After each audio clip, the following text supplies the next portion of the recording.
This is what happens when a loner gets sent to a fantasy world. Jake Vane is a loner who moved from the era he used to live to get a fresh start. The problem is, he got a new start, but nothing about him is new. He still lacks social skills. He is filled with self-doubt and lacks confidence. He lives a corporate lifestyle, working around an office desk for hours and hours. But it is okay though. Even if he might be shy, his co-worker Adam looks out for him. He is your typical protagonist type, brave and friendly to everyone. Now here is where our story begins. One day, Adam invited a few co-workers out for some drinks after a hard day at work, Jake being one of them. When they entered the elevator, a sudden rumble began, putting everyone in a panic state. But Adam, a leader as usual, tried to calm everyone and be rational. But suddenly, everything became dark. Our main character Jake woke up somewhere unknown to him. He met an alien creature who explains to him how the world has entered the multiverse and the people of their world have been called to a tutorial game. He is offered a choice to choose his class. Jake, faced with such a decision, chose the class of an archer as he was familiar with it.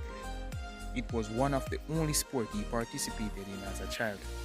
After the meeting had come to an end, Jake was transferred to a fantasy world along with those who were in the elevator with him, each holding a different class of their own choice. Also, the tutorial is based on primal times, where all humans had to hunt for what they needed to eat, and for each kill they gained points, which can advance their stats and to the real game. When they entered the game, party began slowly settling in, each playing their role, but the key person the story focuses on are Caroline, the healer, who seems to have some affection for Adam, whose role I do not remember at the moment, and our main character Jake. One day, while on watch, Jake and one of the party members was engaged in a conversation. She vented how frustrated she was with being suddenly forced to participate in a fantasy game and how she misses her husband, who she was on her way to meet when all of this happened. She then suddenly decided to go on a walk by herself, and you can tell this is not gonna end well. While on her walk, she came across a party of 3 dudes who backed her up and began questioning her about the location of the rest of her party. After she refused to answer their question, one of the men smashed her leg with his weapon. Jake, not too far away, heard her scream of agony and rushed towards her direction. The men continued to question her in hopes to get an answer.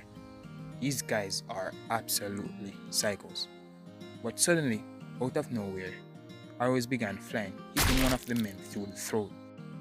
The other 2 men then blocked the attack, then began rushing to the direction they believed the arrows came from, and this gave Jake the chance to get the drop on one of them, attacking him from behind and forcing one of the arrows through his neck. The third then blasted Jake away with his freakish strength, and as if it could not get worse, while him and Jake go back and forth, other party members began to appear, making it even more difficult. But when it seems all hope is lost, Jake suddenly had an awakening, putting him in instinct mode. He then caught an arrow and blitzed the third guy. He then ran up to the archer with the arrow he caught and struck him in the eye with it. But he did not stop there. He then took another arrow and repeatedly struck him with it, going full ballistic mode. And when Jake's party showed up, they found him full psycho in the blood of his victim.